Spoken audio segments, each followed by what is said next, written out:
Assalamualaikum warahmatullahi wabarakatuh. Perkenalkan, saya Rahma Afifah dari Prodi Bimbingan Konseling Islam di Universitas Islam Negeri Sunan Gunung Jati, Bandung. Di video kali ini, tepatnya pada series Khulafaur Rasyidin, saya akan membahas mengenai Abu Bakar Ash-Shiddiq sebagai seorang khalifah, yang mana kedepannya topik ini akan dibagi menjadi beberapa kelompok. Di antaranya ada yang pertama, sistem pemilihan khalifah. Yang kedua, biografi dari Abu Bakar Ash-Shiddiq. Yang ketiga, kebijakan-kebijakan yang diambil oleh Abu Bakar Ash-Shiddiq sebagai seorang khalifah. Keempat, pencapaian beliau sebagai seorang khalifah. Hingga pada akhirnya sampai pada topik wafatnya Abu Bakar Ash-Shiddiq. Namun, sebelum kita lebih jauh menelusuri bagaimana perjuangan dari Abu Bakar Ash-Shiddiq ini, ada lebih baiknya kita mengetahui dulu nih, bagaimana sih kondisi dari masyarakat sepeninggal Rasulullah SAW. Dengan wafatnya Rasulullah SAW, umat muslim dihadapkan kepada suatu krisis konstitusional. Rasulullah tidak menunjuk penggantinya, bahkan tidak pula membentuk suatu majelis untuk menyelesaikan masalah tersebut. Bahkan ada beberapa problem di mana sejumlah suku melepaskan diri dari kekuasaan Madinah dan menolak memberi penghormatan kepada khalifah yang baru. Bahkan mereka juga menolak apapun perintah yang diberikan oleh khalifah yang baru. Ada kelompok yang murtad, ada juga orang yang mengaku-ngaku sebagai nabi, yang bahkan dia itu mendapatkan banyak dukungan dan juga pengikut. Ada juga golongan yang tidak mau lagi membayar zakat. Namun, di antara golongan-golongan yang menyimpang tersebut, masih ada golongan yang masih berpegang teguh pada ajaran Islam, yaitu penduduk-penduduk Madinah, Mekah, dan juga Taif. Nah, itu adalah beberapa pemaparan mengenai bagaimana kondisi masyarakat sebelum adanya masa Khulafaur Rasyidin. Sistem pemilihan khalifah. Belum juga jenazah Rasulullah dimakamkan, terjadi sebuah pertemuan di Sakifah Bani Saidah yang dipelopori oleh pemuka Ansar dari suku Hajraj. Pada pertemuan ini, mereka bermaksud akan melantik Sa'ad bin Ubadah. Nah, ternyata kabar ini sampai pada Abu Bakar dan Umar. Maka keduanya bergegas pergi ke tempat pertemuan, yang mana di sana mereka hadir sebagai perwakilan kaum muhajirin, dan terjadilah sebuah musyawarah yang apabila disimpulkan terdapat dua argumentasi dari kedua kaum tersebut. Yang pertama dari kaum Ansor, mereka berargumentasi bahwa dakwah Rasulullah baru berhasil setelah beliau hijrah ke Madinah. Yang kedua, dari kaum Ansor lah Nabi mendapatkan pembelaan setelah beliau hijrah ke Madinah, sehingga Islam berhasil tersebar ke seluruh Jazirah Arab. Yang ketiga, kaum Ansor adalah kaum yang terdekat dengan Rasulullah. Dan keempat, kaum Ansor adalah pembela agama Allah, sedangkan kaum Muhajirin adalah sebagai golongan minoritas di Madinah. Pada kesempatan ini, kaum Ansor itu menekankan pada persyaratan jasa, sedangkan bagi kaum Muhajirin, argumen mereka adalah yang pertama, kaum Muhajirin adalah kaum yang mula-mula masuk Islam. Dan mereka berasal dari keluarga yang baik dan juga banyak keturunan dan sangat menyayangi terhadap Rasulullah. Kedua, kaum Muhajirin mendapat tempat dalam Al-Quran lebih dahulu disebut daripada kaum Ansor.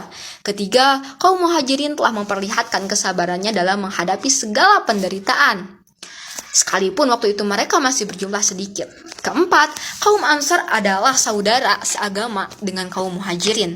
Kelima, bila khalifah berasal dari salah satu kaum Ansar, maka tentu akan menimbulkan perasaan tidak senang di kalangan suku Ansar yang lain. Keenam, di kalangan Arab hanya orang-orang Quraisy lah yang dikenal sebagai pemimpin, dan kaum Muhajirin adalah suku Quraisy. Ketujuh, kaum Muhajirin harusnya menjadi amir dan kaum Ansar menjadi wasir. Pada hal tersebut, kaum Muhajirin menekankan pada persyaratan kesetiaan mereka mengajukan calon Abu Ubaidah bin Zarrah. Sementara itu dari Ahlul Bait menginginkan agar Ali bin Abi Thalib menjadi khalifah atas kedudukannya dalam Islam, juga sebagai menantu dan saudara sepupu Nabi. Pada akhirnya, Abu Bakar melihat sebuah peluang untuk mengajukan calon, yakni Umar dan juga Abu Ubaidah. Namun kedua tokoh Muhajirin tersebut menolak dan berpendapat bahwa Abu Bakarlah yang lebih pantas keras, lalu mereka berdua menyatakan baiat terhadap Abu Bakar dan tak lama diikuti seluruh peserta sidang. Kemudian Abu Bakar dilantik di Masjid Nabi oleh seluruh umat di Madinah. Berikutnya adalah topik mengenai biografi Abu Bakar. Pada topik ini setidaknya akan berisi 4 hal mengenai sosok Abu Bakar. Nama Abu Bakar Asy-Siddiq sebenarnya adalah Abdullah, yang mana nama ini diberikan oleh Rasulullah saat Abu Bakar masuk Islam. Sedangkan nama pada masa jahiliyahnya adalah Abu Ka'bah. Adapun nama dari segi nasabnya adalah Abdullah bin Amir bin Amr bin Ka'ab bin Sa'ad bin Taim bin Murrah bin Ka'ab bin Lu'ay, yang dalam nasabnya ini bertemu dengan nasab Rasulullah pada Murrah bin Ka'ab bin Lu'ay. Nama ayahnya adalah Amir, yang diberi panggilan Abu Quhafah, sedangkan ibunya adalah Ummu Al-Khair Salma. Ummu Al-Khair Salma, ayah dan ibunya ini berasal dari kabilah Bani Taim. Gelar atau panggilan yang dimiliki oleh Abu Bakar. Pada masa jahiliyah, beliau dipanggil dengan sebutan Atik, yang artinya keindahan juga kebeningan dari wajah yang dimilikinya. Sedangkan arti dari nama Abu Bakar adalah pelopor pagi, sebab ia termasuk as-sabiqunal awalun dari kalangan laki-laki dewasa. Dan Asy-Siddiq merupakan gelar yang diberikan Rasulullah karena beliau senantiasa membenarkan semua hal yang dibawa Nabi Shallallahu Alaihi Wasallam, terutama mengenai peristiwa Isra Mi'raj. Adapun mengenai istri dan juga anaknya, yang pertama istri beliau itu adalah Atailah binti Al-Uzzah, yang kedua Ruman binti Amir, yang ketiga Asma bin Umais, dan keempat Habibah binti Al-Haris. Dari keempat istri ini beliau memiliki 6 anak, di antaranya ada Abdullah, ada Asma, Abdurrahman, Aisyah, Muhammad, dan juga Ummu Kulsum. Berikutnya adalah membahas mengenai keteladanan dan keutamaan. Yang pertama, sebagai seorang sahabat dari Rasulullah, beliau selalu mendampingi Rasul seperti saat berada di gua dan ketika hijrah.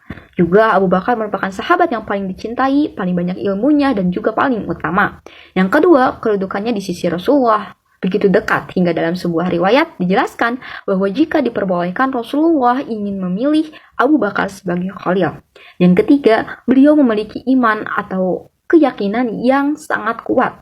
Keempat, mempunyai kemauan yang tinggi dan selalu membela Rasulullah. Kelima, beliau diberikan keberkahan juga untuk keluarganya. Keenam, beliau dijamin sebagai penghuni surga. Nah, juga ada beberapa hal lagi yang mana bisa teman-teman lihat dalam beberapa riwayat hadis yang tidak bisa saya sebutkan satu per satu. Mari kita lanjut pada topik pembahasan ketiga, yakni mengenai kebijakan yang ditempuh oleh Abu Bakar Asy-Siddiq sebagai seorang khalifah. Sistem politik Islam pada masa Abu Bakar bersifat sentral. Jadi kekuasaan legislatif, eksekutif, dan yudikatif terpusat di tangan khalifah. Meskipun demikian, dalam memutuskan suatu masalah, Abu Bakar selalu mengajak para sahabat untuk bermusyawarah. Nah, kira-kira kebijakan apa sih yang dikeluarkan oleh Abu Bakar dalam sistem pemerintahannya? Yang pertama, pemerintahan berdasarkan musyawarah. Nah, apabila terjadi suatu perkara, Abu Bakar selalu mencari hukumnya dalam kitab Allah, yakni Al-Quran. Jika beliau tidak memperolehnya, maka beliau mempelajari bagaimana Rasulullah bertindak dalam suatu perkara. Dan jika tidak ditemukan pula, maka beliau pun mengumpulkan tokoh-tokoh yang terbaik dan mengajak mereka untuk bermusyawarah. Yang kedua, mengenai amanat Baitul Mal. Para sahabat Nabi beranggapan bahwa Baitul Mal adalah amanat Allah dan masyarakat kaum muslimin. Karena itu, mereka tidak mengizinkan pemasukan sesuatu dan pengeluaran atas sesuatu darinya yang berlawanan dengan apa yang telah ditetapkan oleh syariat.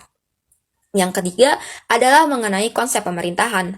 Politik dalam pemerintahan Abu Bakar telah beliau jelaskan sendiri kepada masyarakat bahwa, kalau misalkan teman-teman ingat tuh ada ini, pidato yang disampaikan oleh Abu Bakar, yang pada akhir pidatonya beliau mengucapkan kalimat, maka hendaklah kamu taat kepadaku selama aku taat kepada Allah dan Rasulnya. Namun bila mana aku keliru, maka luruskanlah aku.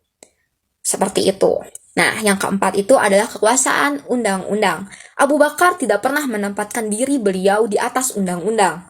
Beliau juga tidak pernah memberi sanak kerabatnya ya keluarga gitu kan, suatu kekuasaan yang lebih tinggi undang. Dan mereka itu di hadapan undang-undang adalah sama seperti rakyat yang lainnya, baik itu kaum muslim maupun non-muslim.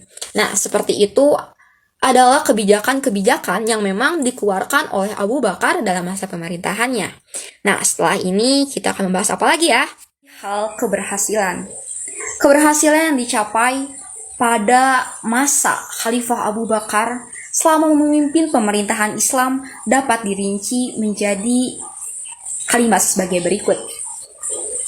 Yang pertama adalah perhatian Abu Bakar yang ditujukan untuk melaksanakan keinginan Nabi yang hampir tidak terlaksana, yaitu mengirimkan suatu ekspedisi di bawah pimpinan Usamah ke perbatasan Syria. Meskipun hal ini dikecam oleh sahabat-sahabat yang lain karena kondisi dalam negeri saja pada saat itu masih labil. Namun pada akhirnya pasukan tersebut tetap diberangkatkan dan dalam tempo beberapa hari saja Usamah dapat kembali dari Syria dengan membawa kemenangan yang gemilang. Kedua, keahlian Khalifah Abu Bakar dalam menghancurkan gerakan kaum Riddat sehingga gerakan tersebut dapat dimusnahkan dan dalam waktu 1 tahun kekuasaan Islam kembali pulih. Setelah peristiwa tersebut, solidaritas Islam terpelihara dengan baik dan kemenangan atas suku yang memberontak memberi jalan bagi perkembangan Islam. Keberhasilan tersebut juga memberi harapan dan keberanian baru untuk menghadapi kekuatan yang lebih besar lagi seperti kekuatan Bizantium dan Sasania. Yang ketiga adalah ketelitian Khalifah Abu Bakar dalam menangani orang-orang yang menolak membayar zakat. Beliau memutuskan untuk memberantas dan menundukkan kelompok tersebut dengan serangan yang gencar, sehingga sebagian mereka menyerah dan kembali pada ajaran Islam yang sebenarnya.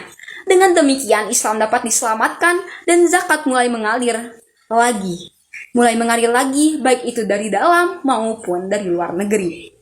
Yang keempat, pada tahun 12 Hijriah, Abu Bakar memerintahkan Zaid bin Thabit agar mengumpulkan Al-Quran dari berbagai tempat atas usulan dari Umar bin Khattab. Yang kelima, melakukan pengembangan wilayah Islam hingga keluar Arabia. Untuk itu, Abu Bakar membentuk kekuatan di bawah komando Khalid bin Walid yang dikirim ke Irak dan Persia. Ekspedisi ini membuahkan hasil yang gemilang. Selanjutnya, memusatkan serangan ke Syria yang diduduki bangsa Romawi. Hal ini didasarkan secara ekonomis. Syria merupakan wilayah yang penting bagi Arabia karena eksistensi Arabia tergantung pada perdagangan dengan Syria. Sehingga penaklukan ke wilayah Syria sangat penting bagi umat Islam pada saat itu. Tetapi kemenangan secara mutlak belum terwujud sampai Abu Bakar meninggal dunia. Sebagai pembahasan terakhir, kita akan membahas mengenai wafatnya Abu Bakar Asy-Syiddiq. Abu Bakar Asy-Syiddiq wafat pada malam Senin. Tapi ada juga pendapat yang mengatakan bahwa beliau wafat setelah maghrib, yakni pada malam Selasa. Dan dikebumikan pada malam itu juga, tepatnya pada tanggal 22 Jumadil Akhir pada tahun 13 Hijriah, atau 23 Agustus pada tahun 634 Masehi. Setelah beliau menderita sakit selama 15 hari. Beliau wafat pada usia 63 tahun, persis dengan usia Nabi. Setelah beliau memimpin umat Islam selama 2 tahun 3 bulan lebih 10 hari, yakni terhitung dari tahun 630 Hijriah sampai 634 Masehi atau 11 sampai 13 Hijriah. Menurut Ibnu Katsir dalam kitabnya, ia mengatakan bahwa penyebab Abu Bakar jatuh sakit dan wafat adalah karena keracunan makanan. Abu Bakar dan Al-Harithah, seorang dokter yang mansur, pernah memakan hazirah atau daging yang telah lewat 1 hari yang dicampur dengan tepung setelah dimasak, yang dihadiahkan kepada Abu Bakar. Sejak itu, keduanya selalu merasa sakit hingga akhirnya keduanya wafat 1 tahun kemudian. Riwayat lain ada yang mengatakan bahwa sebab wafatnya Abu Bakar karena beliau mandi pada waktu musim dingin yang membuatnya demam dan akhirnya wafat. Abu Bakar dimakamkan di samping makam Nabi Muhammad SAW, tepatnya di kamar Aisyah dan juga disolati oleh Umar bin Khattab. Ini merupakan makam dari Rasulullah, Abu Bakar, dan juga Umar. Posisi kuburan ketiga orang yang sangat dimuliakan oleh umat Islam itu seperti posisi seorang imam dan makmum. Yang artinya Abu Bakar menjadi makmum dari Nabi Muhammad, kemudian Umar menjadi makmum daripada Abu Bakar. Seperti itu. Nah, terasa ya, sudah selesai pembahasan kita mengenai Khalifah Abu Bakar As-Siddiq. So, sampai bertemu di video series Khulafaur Rasyidin berikutnya. Sampai jumpa. Terima kasih.